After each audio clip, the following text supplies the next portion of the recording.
ప్రముఖ సినీ నటి శ్రీమతి సంగీత గారి ప్రారంభించారు. IVF చికిత్సలో 25% భారీ discount, free doctor consultation, free ultrasound scan. 49 అంటే సంతానం, 49 అంటే సంతోషం. డబ్బున్నోళ్ళని టార్గెట్ చేస్తారనుకోవడంలో సరే ఓకే, నిజంగానే ఒక మాయలేడి ఇలా ఆడిని చీట్ చేసిన మనం వార్తలు చూస్తూనే ఉంటాం. మాయలేడి వలలో ఒక బిజినెస్ మ్యాన్ ఇట్లా రకరకాలు చూస్తుంటాం. కానీ వీళ్ళది 12-15 సంవత్సరాల లవ్ అని చెప్తా ఉన్నారు కదా. మరి 12 సంవత్సరాల్లో ఎన్ని కార్యక్రమాలు చేయొచ్చు అంటారా? చేస్తే మోసం ఒక వారం 10 రోజులు చేయొచ్చు కదా. మీకు తెలీదు, మరి మీరు చూడట్లేదు అంతే. మన కళ్ళు కొంచెం పెద్దగా చేసుకుని చూస్తే ఇదే పోరాటం, ఇదే రాజతరుణ్ నాకు కావాలి, నా మొగుడు నాకు కావాలని ఇదే పోరాటం గత సంవత్సరం ఏప్రిల్ నుంచి మస్తాన్ సాయి కోసం చేసింది ఈవిడ.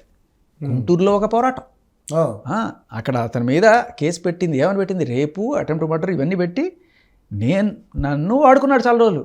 ఇప్పుడు నన్ను పెళ్లి చేసుకోమని అడిగితే నన్ను తప్పించుకోవడానికి నన్ను తుదముచ్చడానికి ప్రయత్నించాడు.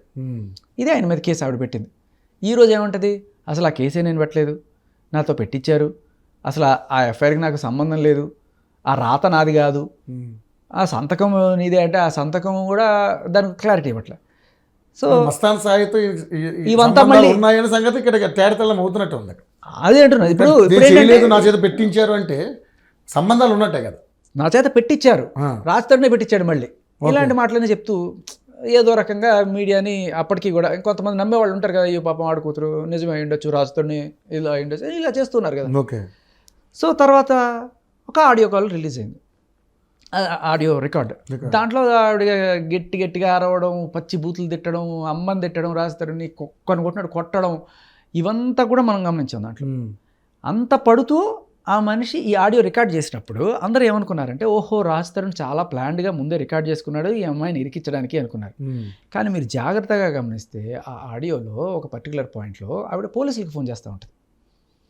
ప్రతిసారి జరిగేది ఇదే. నాకు తెలుసు పోలీసులు మహిళలతో ఎట్లా ఉంటుంది అని.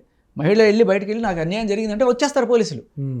ఇది కదా మనకు కావాల్సింది. ఇప్పుడు రాజతరుణ్ణే కొడుతుంది, రాజతరుణ్ణే తిడుతుంది, రాజతరుణ్ మీద ఫోన్ చేస్తుంది, కేసు పెడుతుంది, పోలీసులు వచ్చేస్తారు. వచ్చేసిన తర్వాత రాజతరుణ్ ఏం చేయాలి? సార్ ఇదిగోండి సార్, అదే చేసింది సార్, అదే మొత్తం ఇగో ఇట్లా కొట్టింది సార్ అని చెప్పి చూపించుకోవడానికి రాజతరుణ్కి ఏమైనా ఉంటుంది? ఇది డైలీ ఎఫ్ఐఆర్.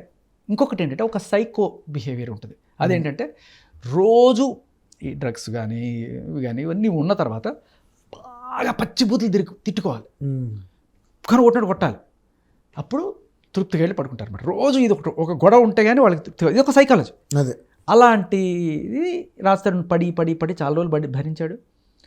ఇక టోటల్గా భరించలేని కొన్ని స్టేజ్లో బయటకు. ఇప్పుడు ఆ కాల్లో చాలా క్లియర్గా పోలీసులకు ఫోన్ చేస్తుంది. పోలీసులు ఎక్కడ అని అడుగుతుంటారు. రాజతరుణ్ సేఫ్ సైడ్ రికార్డ్ చేసి పెట్టుకుంటాడు.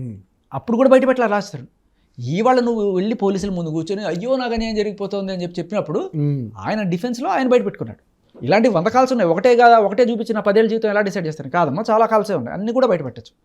కానీ రాజతరుణ్కి సంబంధించి కూడా నా దగ్గర అన్ని ప్రూఫ్స్ ఉన్నాయి, నేను కూడా బయట పెడుతున్నాను చెప్పి అన్నింటిలో పెడుతున్నారు కదా. ఆమె కూడా ఏం పెట్టారు? చాలా ప్రూఫ్స్ నాకు కూడా మేము షేర్ చేశారు. సో మీకు చూపించండి, బట్ నేను దాంట్లో చూపిస్తాను. బట్ అంటే ఏం ప్రూఫ్ అంటే మీరు చెప్తే అంటే నేను ఒకసారి చూపిస్తాను మీకు. అంటే మాల్వి మల్హోత్రాతో చాట్ అవే కదా. అవే మాల్వి మల్హోత్రా ఎప్పుడు వచ్చింది ఈ లైఫ్లోకి? ఈవిడ లైఫ్లోకి మస్తాన్ సాయి ఎప్పుడు వచ్చాడు? 2021 అని రాసింది. అంతకు ముందు కూడా ఉందో మనకు తెలియదు, బట్ కంప్లైంట్లో ఆవిడ రాసింది 2021. 2021 నుంచి నువ్వు క్లియర్గా మస్తాన్ సాయితో మూవ్ అయిపోయిన తర్వాత 2023లో మస్తాన్ సాయి కావాలని చెప్పి నువ్వు పోరాటాలు కూడా చేసిన తర్వాత నా మొగుడు నాకు మస్తాన్ సాయి నాకు తెప్పించండి అని చెప్పి షీ టీమ్స్ దగ్గర అక్కడ గుంటూరులోను ఇంత రచ్చ చేసి ఇదే పోరాటం ఇంత చేసి ఇవాళ ఇదేమి ఎవరికి తెలీదా? పిల్లి పాలు తాగుతూ ఎవడు నన్ను చూడట్లేదు అనుకుంటుంది. మీరు నిజంగానే చూడలేదు. మీరు అంటే మన పనుల్లో మనం ఉన్నాం, రాజతరుణ్ కాబట్టి ఇవాళ మనం అందరం మాట్లాడుతున్నాం. అవును, హీరో కాబట్టి. సో అలా ఆవిడ బయటకు వచ్చి కేసులు పెట్టేసింది. ఎవ్వడికి తెలియదు, ఎవడు అడుగుతాడు అని చెప్పి. ఎవడు అడిగితే వాడు నోరు మూయించడం. అలా ఒకప్పుడు రాజతరుణ్కి ఏమీ లేనప్పుడు ఆర్థికంగా తన సాక్ష్యాల విషయానికి వస్తే నేను అనేది ఏంటంటే ఈవిడ ఎప్పుడో మూవ్ అయిపోయిన తర్వాత 2 ఏళ్ల తర్వాత సంగతి ఇది మీరు మాట్లాడేది. ఇప్పుడు రాజతరుణ్ 23లో కదా, 23 డిసెంబర్లో. ఈవిడ మస్తాన్ సాయితో ఎప్పుడు మూవ్ అయిపోయింది కదా, 21లోనే మూవ్ అయిపోయింది కదా. So what right? ఇప్పుడు మీరు నేను ప్రేమించుకున్నాము, మీరు వెళ్ళిపోయిన తర్వాత నేను ఎవరితో ఉంటే నీకేంటి? That's none of your business. నువ్వు మళ్ళీ ఎప్పుడో నీకేదో వర్కౌట్ కాలేదు వాడితో, అరే నువ్వు దాంతో తిరుగుతున్నావు, నువ్వు వదిలే నాతోనే ఉండు అన్న కరెక్టా? ఇప్పుడు జరిగేది అదే. ఆ ప్రూఫ్లన్నీ కూడాను సో అన్నీ అదే అవే కదా, ఇంకేం వేరే వేరే వేరే ఏమైనా ప్రూఫ్స్ ఉన్నాయా? లేదు రాజుని కొట్టేసినట్టు, రాజుని బూతులు తిట్టినట్టు అని ఏమైనా ఉన్నాయా? లేదు మరి